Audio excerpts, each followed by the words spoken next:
Imagine waiting more than a year after you leave a job to finally get paid what the employer owed you. It's happening to workers right here in Hawaii, and the employer is the state. Gina Mangieri is always investigating and has details. Gina? Joe, I found out not only is this issue widespread, it's been going on for decades, is rarely accounted for in the state's budgeting process, and won't immediately be fixed, even as the state transitions to higher tech pay processing. State workers who leave or retire often clock out for the last time with oodles of accrued time owed to them, unused vacation and sick pay. Then the wait begins. So it's been over a year, and initially I was told that it would take approximately a few months in order for me to get my vacation payout. That's a former state worker on the Big Island whose wait was among the longest we'd heard of when investigating the problem of delayed payments. He alone had more than $10,000 due to him. And we're not talking small change, right? It's 5 figures? It could be, yeah. And for my case, you know, about 2 months' pay. I'm sure other people have even more. I wanted to know, was the problem limited to just Hawaii Island state workers, or could it be statewide? I started here at the state office building in Hilo. But this kind of work is not island specific. All the payout processing is centralized back with each department's HR on Oahu for auditing, then on to DAGS for payment processing. I decided, you know what, I think I need to contact someone that can help me and the others in my position. And that's when I decided to contact you, Gina.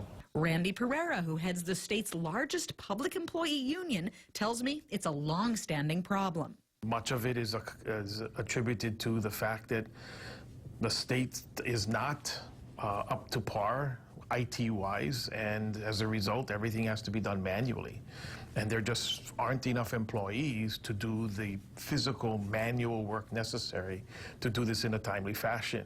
And that goes back to an always investigating story we told you about in 2015, when we found out that much of the state's payroll system was still done on pencil and paper, stored in boxes and file cabinets in state office buildings.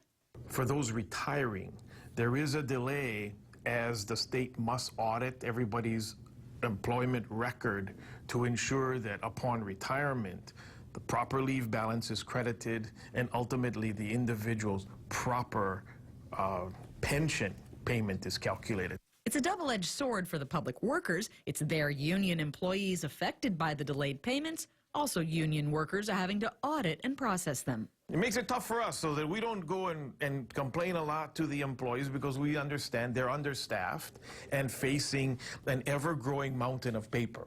A mountain with thousands stacked up at any given time.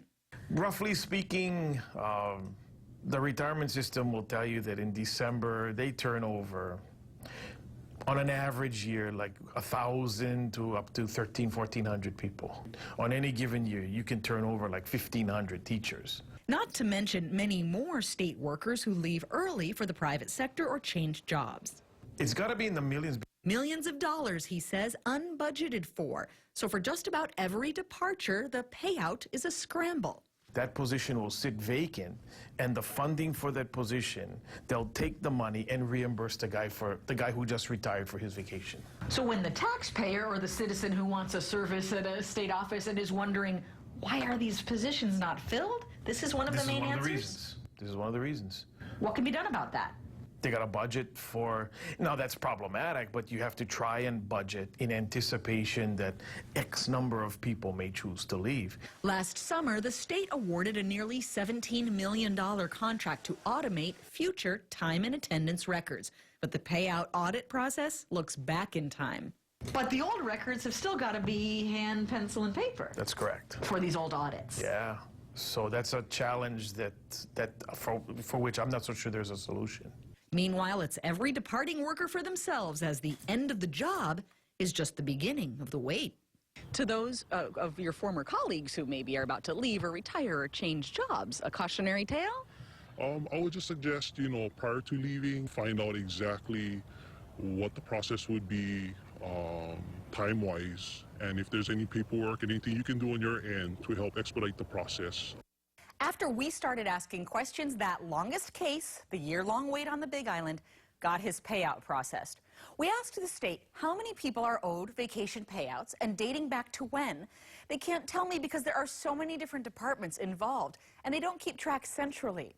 As for any improvements, DAGS says that new payroll system also has a leave tracking component, but that phase won't start until late next year. Gina Mangieri, KHON 2 News.